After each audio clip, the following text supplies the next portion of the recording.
I welcome you all, dear students of class 8th. Here I am Neeti Sharma, taking your social science class from today onwards. So, children, you are studying about the chapter Civilizing the Native, Educating the Nation. And in this chapter, you have seen that how the British saw the education of our country. After that, you must have been told about the Orientalism, linguistic also, about Jones also, okay, and in which William Jones was there. He was an Orientalist. He was a linguistic. Linguistic is a person who speaks different kinds of languages, who has knowledge, who has studied about the different languages. And in this, William Jones was a linguistic who had studied Greek, Latin at Oxford, French and English, and even Arabic and a Persian language. And side by side, he was also learning the Sanskrit language about morality, arithmetic, medicine, and other sciences also. After that, this is William Jones, and his tomb is in Calcutta. Okay. Now, after that, Orientalism, you also came to know about Henry Thomas Coolbrooke and Nathan Hallett. They formed the Asiatic Society in Bengal, and they started a journal called Asiatic Researchers. Okay. I'm telling you all in a very brief. Why? Because already you have discussed with this with Kavita ma'am. So this is Henry Thomas Coolbrooke and Nathaniel Hallett. Okay. They also discovered the ancient text, Indian ancient text. They understand the meaning, they translated them, and they also make their findings known to others also.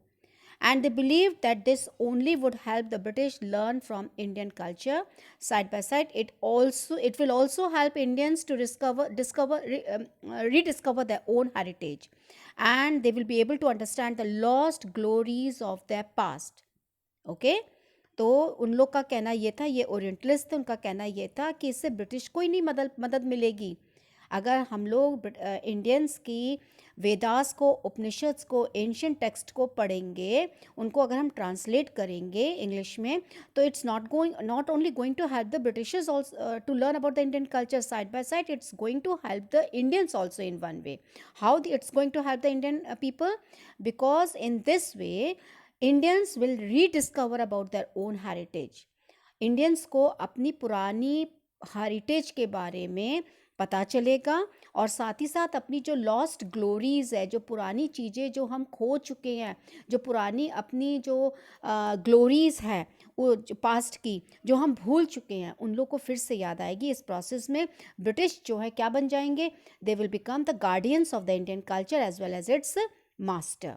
So in this what happened, some of them they appreciated it. कुछ Britishers ने इसको appreciate किया, कुछ लोगों ने argue किया. Okay. कुछ लोगों ने आर्ग्यू करके बोला कि इंडियंस के पढ़ाने की जगह वेस्टर्न लर्निंग्स को यहाँ पढ़ाए. उन लोगों को लगा कि इंस्टीट्यूशन जो है वो सेटअप होना चाहिए, इंस्टीट्यूशन जो है सेटअप होना चाहिए जिससे कि जो है एंशियंट टेक्स्ट जो है, इंडियन टेक्स्ट को यहाँ पे एनकरेज करना चाहिए, संस्कृत और पर्शियन लिटरेचर को यहाँ पे पढ़ाना चाहिए, पोइट्री को यहाँ पे पढ़ाना चाहिए.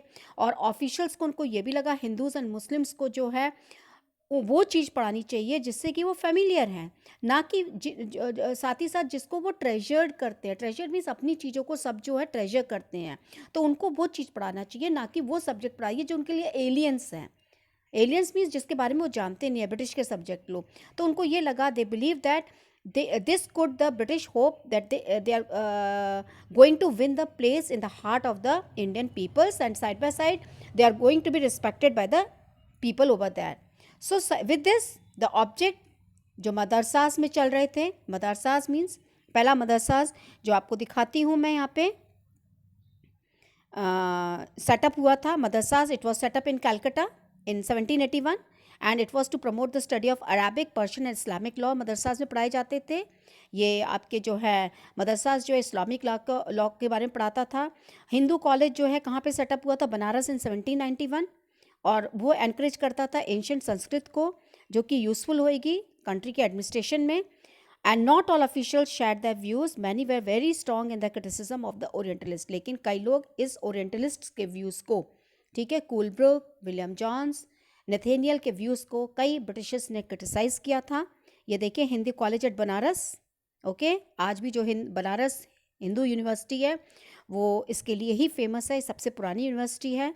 उसके बाद grave errors of the East देखे गए थे, तो अर्ली 19th सेंचुरी में कई ब्रिटिश ऑफिशियल्स जो है वो ओरिएंटलिस्ट को उन्होंने क्रिटिसाइज़ किया, उनके वेज ऑफ थिंकिंग को क्रिटिसाइज़ किया। ईस्टर्न नॉलेज उन्होंने कहा था, जो ईस्टर्न नॉलेज मीन्स जो इंडियन नॉलेज है, जो एशियाटिक नॉलेज है, it is full of errors and unscientific knowledge. उनका कहना यह था जो यहाँ की नॉलेज है, जो यहाँ पे eastern part of the world में है, वो पूरी एरर से भरी हुई है और साइंटिफिक भी नहीं है। और उनको लगा कि it's merely a waste of money. We are going to waste money in educating the people about their own culture, Indian culture and all. So orientalist they criticized in this way. So एक Persian orientalist है, देखिए Thomas यहाँ पे दिखाया गया है, ठीक है। उसके बाद जो है पर्सन्स अगेंस्ट ओरिएंटलिज्म, एक जेम्स मिल थे and he was against the orientalism. He declared that they should not be taught what the natives wanted to be, what they respected, कि आपको वो चीज़ मत पढ़ाइए जो यहाँ के नेटिव्स इंडियन पीपल जिसको रिस्पेक्ट करते हैं। उसने कहा कि एम ऑफ एजुकेशन का मतलब क्या होता है कि वो चीज़ पढ़ाइए that should be practical for the people, and इसलिए Indian should be familiar with the scientific and technical advantages, ठीक है। दूसरे सेकंड पर्सन था थॉमस बेबिंगटन मैक्यूले, ठीक है। Thomas Babington Macaulay, he was also against the orientalist and he saw that Indians they are as uncivilized, and Indians are uncivilized. They used to call Indian people as uncivilized, and he said that Indians should be civilized. How they should be civilized? They should be civilized by teaching them the Western education. That language which was produced by England, they said that it was superior to the language which is in the going on in the Indian people. So Macaulay said that a single, उसने कहा Macaulay ने, a single shelf of a European good European library was worth than the whole native literature of Indian and Arabian. Just see the way he compared कि हमारी एक shelf में जितनी किताबें हैं, अगर आप पूरे इंडियन उसकी बुक्स लिटरेचर ले लें, पूरे अरेबियन लिटरेचर ले लें, हमारी एक शेल्फ बुक की बुक उनके बराबर है। That means he has compared in a very valuable way about the Western education. And side, he urged that the British government in India, they should stop wasting the public money in promoting the Oriental language. Macaulay, he gave extra importance to English, and he felt that the need of teaching the Indians was only English, so that they could read some of the finest literature, कि जिससे कि अगर English पढ़ाओगे तो ये world के finest literature को पढ़ सकेंगे जो वर्ल्ड प्रोड्यूस कर रहा है। Just see the library of England, and this is Macaulay, okay. So in this way, this is Thomas Babington Macaulay. He criticized Indians. Now education for commerce, 1854, the court of directors of East India Company in London, इन्होंने एक educational dispatch को as a governor general of India यहाँ पे भेजा गया था, और it was issued by Charles Wood, and he was the president of this board of control. ये पूरा जो बोर्ड ऑफ डायरेक्टर्स यहाँ पे आए थे उसका हेड था चार्ल्स वुड, इसलिए इसका नाम वुड्स डिस्पैच पड़ गया था। And it they gave more importance to the practical benefits. Wood dispatch का कहना था, ये देखिए एन इंग्लिश फैक्ट्री यहाँ पे दिखाई गई है। नाउ वुड डिस्पैच का क्या आर्ग्यूमेंट था, ठीक है, और इनका मेन पर्पस क्या था, ठीक है, इनका मेन पर्पस क्या था कि उन्होंने आर्ग्यू किया था कि यूरोपियन लर्निंग से क्या होगा, अगर हम यहाँ पे यूरोपियन लैंग्वेज पढ़ाएंगे तो इससे जो है यहाँ पे इंडियंस का मॉरल करेक्टर्स इंप्रूव होगा, इससे वो ट्रुथफुल बनेंगे, ऑनेस्ट बनेंगे, एंड कंपनी को क्या मिलेगा, एक सिविल सर्वेंट्स मिलेगा जो ट्रुथफुल होगा, ट्रस्टेड होगा और उनके ऊपर डिपेंडेंट होगा। सो लिटरेचर ऑफ द ईस्ट जो है वो ये स्किल डेवलप, ये मॉरल जो मोरालिटी ग्राउंड पे ये स्किल डेवलप नहीं कर पाएगी एडमिनिस्ट्रेटिव पर्पस के लिए। सो एजुकेशनल डिपार्टमेंट जो गवर्नमेंट के हैं वो सेटअप किए गए थे जिससे कि एक्स्ट्रा मैटर्स रिगार्डिंग एजुकेशन के ऊपर ये काम कर सके। This is Charles Wood, okay. So इसके लिए they took many steps in a system of university of education set up हुआ, यूनिवर्सिटी स्टैब्लिश की इन्होंने 1857 में। Universities of Calcutta, Madras and Bombay were established, and side by side they wanted to bring a changes in the school system also. ये Wood dispatch में था, okay. After that William Adams report, William Adams ने क्या किया, William Adams ने 1830 में एक Scottish missionary था, ठीक है, विलियम एडम्स जो एक स्कॉटिश मिशनरी थे, ये इंडिया में आए थे, एंड उन्होंने बंगाल और बिहार के डिस्ट्रिक्ट में टूर किया, और क्यों किया? क्योंकि वो कंपनी से जानना चाहते थे कि इंडियन एजुकेशन की वर्नाकुलर जो स्कूल है यहाँ पे, वर्नाकुलर स्कूल क्या होते हैं, वर्नाकुलर लैंग्वेज क्या होती है? वर्नाकुलर मीन्स जो लोकल लैंग्वेज होती है। लोकल लैंग्वेज इंडिया में उस समय क्या थी? Indian, that is Hindi and Islamic, ठीक है। तो उन्होंने उनको ये भेजा गया था कि आप जाके यहाँ पे वर्नाकुलर लैंग्वेज में देखिए कितना प्रोग्रेस है। तो वर्नाकुलर इज़ द लैंग्वेज और the dialect that is mostly widely spoken by the ordinary people in the region और अ कंट्री। सो आप जैसे हरियाणा की वर्नाकुलर लैंग्वेज क्या है? हरियाणवी। सो उन्होंने यहाँ पे आके वर्नाकुलर स्कूल के बारे में पढ़ा। इसके बाद जो है, जो एडम ने रिपोर्ट दी थी, it was very funny, it was very माने एस्टॉनिशिंग। उसने क्या देखा कि there were over 1 lakh schools in Bengal and Bihar. Total 1 lakh school थे बंगाल और बिहार के अंदर। छोटे छोटे इंस्टीट्यूशंस थे जहाँ पे 20 स्टूडेंट्स पढ़ते थे।